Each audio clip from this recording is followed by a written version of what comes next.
appointed to Berkshire Youth in 1999, December of 1999, so I'm now in my 21st year, coming up to 22 years in Berkshire Youth. So yeah, the journey here came from the local authority youth services, so I was a senior neighbourhood youth and community worker, and then previous to that I ran a centre in Thiel, and then previous to that I was in university, so I was a late graduate into university, so I went to uni about 23 or 24, I think. I started in university to train. Prior to that, I was a specialist outdoor education provider.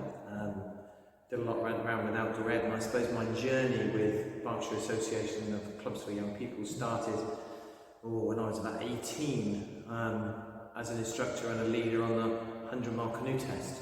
So the National Association of Boys and Girls Clubs used to do big national events such as 100-mile canoe tests and activities, athletics programs, residentials, team leader programs, and I was a specialist instructor for Berkshire on the 100-mile canoe test. So my association to them, to Boys and Girls Clubs of Berkshire, has probably been from when I was about 16. The thing that makes a difference, isn't it, is the choices we make or the people who you meet at the right times.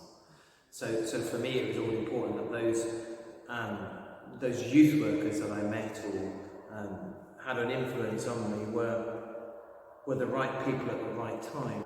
Over that long period I've met lots of people who were fairly significant in my professional development, but none really stood.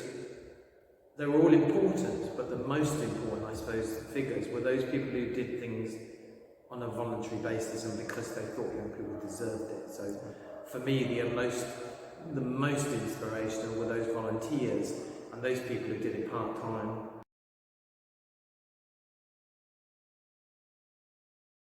Yeah, I think that you know, we're really lucky that we have some good centres, some good resources and good facilities for young people, but they attract people. So the Waterside Centre is a great new offer, and it attracts people to come here. What keeps young people engaged is people. So it's the inspired leadership, the adults who take time to listen and actively listen. The adults who don't have an agenda when listening or supporting young people. And lots of young people don't have time and space to work things through. So it's when you're looking at recruiting teams, it's about finding the right team to fit a right solution. So I guess I always thought of it as you know, Berkshire Youth is a bit of a bus and on a bit of a bus journey, and who do I want on my bus, and where is that positioned at that period of time. So you don't need the same people all the time. You need different people at different times to suit different young people. Yeah. And I think what young people deserve is a range of those people. Yeah. That's the sort of team we want, and those people we want on the bus, is those who have dealt with some of those issues, those teenage issues, some of them who had the experiences, and those that can make you feel safe. I came through this system as a youth worker, and I think that, you know, reflect back over my career, we had a different education system, and the education system was sort of entrenched in humiliation. And if you weren't academic or you weren't top-class sports, it was sort of, you were disregarded. And I think that's, you need people that identify the skills in you as a young person and the real talents in you as a young person. I think we all have it, and you should celebrate that. And celebrate it properly and well. And I think that's what we offer as youth services and youth work, is really that opportunity in that space to explore the uniqueness of you as an individual. And schools and institutions are under immense pressure to identify outcomes and to be measured against the performance of their teachers. What we really want to do is give space for young people to explore that journey themselves and reward them where we can and provide the support where we can. And I think that's what's really important. Yeah. I think for us as an organisation, success has to be about sustainability. That has to be and that's how relationships take a long time to embroil. I think if you want to prevent things from happening, you have to build up levels of trust. So in terms of what success looks like, you have to create a sustainable offer to be around for 10, 20, 30 years. Berkshire Youth's been around for over 80 years. So in terms of sustainability, we've been able to brand an offer and keep an offer there. But it does require that commitment from others over a longer period of time. I, as the leader of Berkshire Youth, have to be brave, but the board of trustees have to be brave. So in terms of success is have I managed to gain the confidence of the board, which I think we've done, and that's a level of success, so we're happy with that. In terms of staff, are we retaining staff? Is that good? So the investment in investors in people, we've gone from no award to a bronze to a silver to now a gold award. It shows that we have good levels of sustainability amongst our team. We have good performance in terms of our teams in training and them updating their skills. What we've always tried to do is that young people should be, and young people should be the best version of themselves. Young people should be recognised. Young people should be respected. Young people should be believed.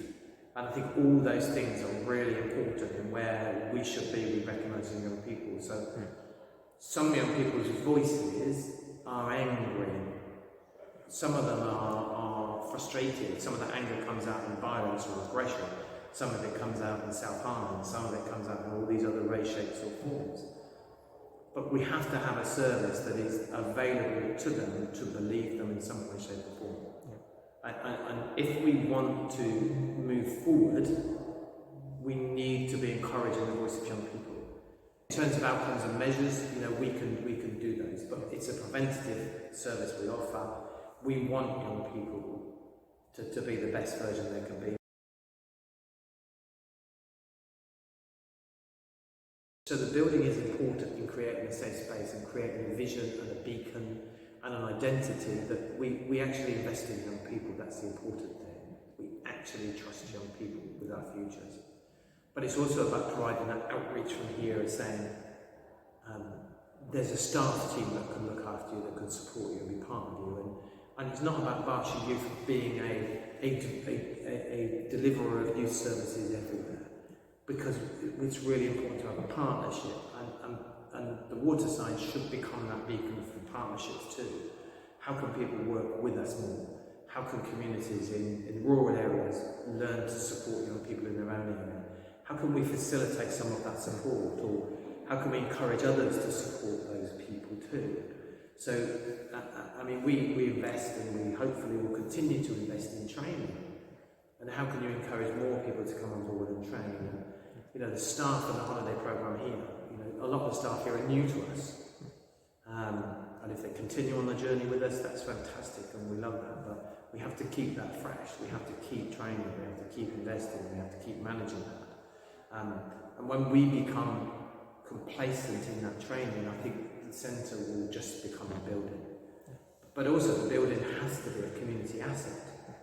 The more people you get through, the more building, the more ambassadors you get for young people. Exactly, yeah.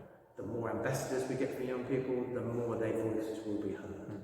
So what's the Waterside about? The Waterside is about the start of a journey, and that journey should be about sustainability, it should be about great people, it should be about great places, it should be about great young people, and it should be about generating a voice. And if that voice starts with a vision, with a beacon, then that's great, that's part of the journey. So, but the Waterside is something really important. We're really lucky that we have an established centre in Bracknell, we have an established centre in Slough, but the west of Berkshire, West Berkshire, geographically is somewhere in the region of 40% of the whole county of Berkshire, and is a rural community. And we can't leave young people alone. They have to be supported more, even in our rural communities. Yeah. And the more you isolate young people, the more they're going to demand more services later on in life. So we should prevent that need. As a society, economically, we can't afford to ignore prevention.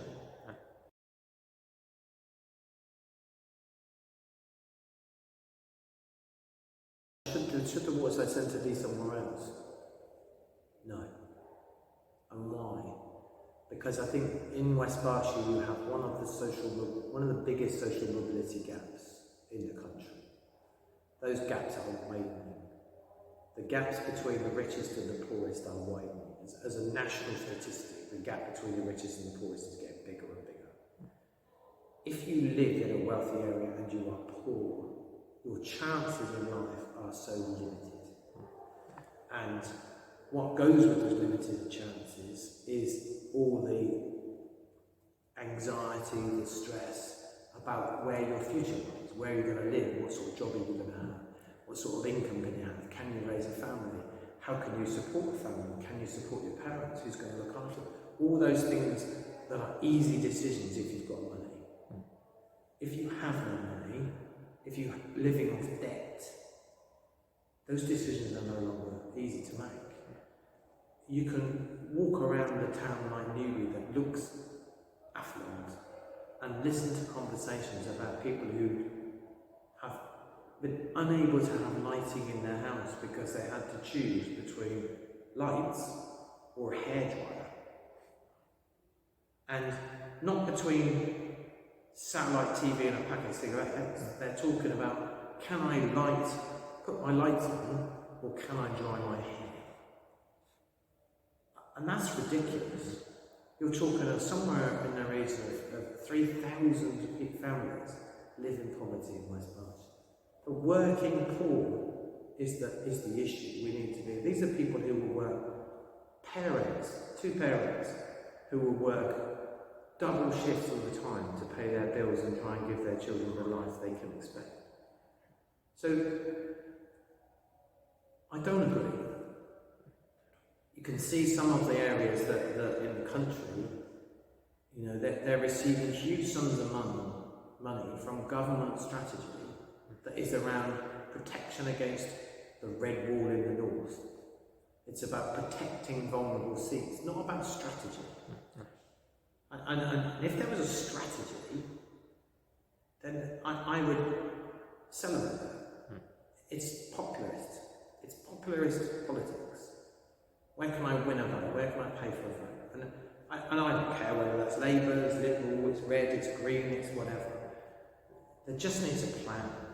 And that plan has to be, you know, that we can't allow the richest people to keep getting richer without providing the best support for our most vulnerable. And I think that if that test is, how do we look after the most vulnerable in our society, or do we do okay? We have to genuinely, honestly answer that question. And I'm not sure we do. And I think when we look at the west of Berkshire, it's a lovely place. It's a beautiful place to live. But there's lots of young people here who can't afford to eat, have a choice between eating or not, who don't know their futures. So affluence can hide poverty. Affluence can hide huge levels of mental health, huge levels of self-harm.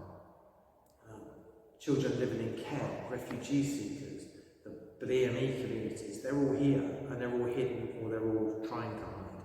So voluntary and community sector organisations do a fantastic job with tiny, tiny resources. And they have to beg, borrow and occasionally acquire some of the resources they need. It's relevant that we put a place here in the size that Berkshire is, and to have a presence here in the west of the county.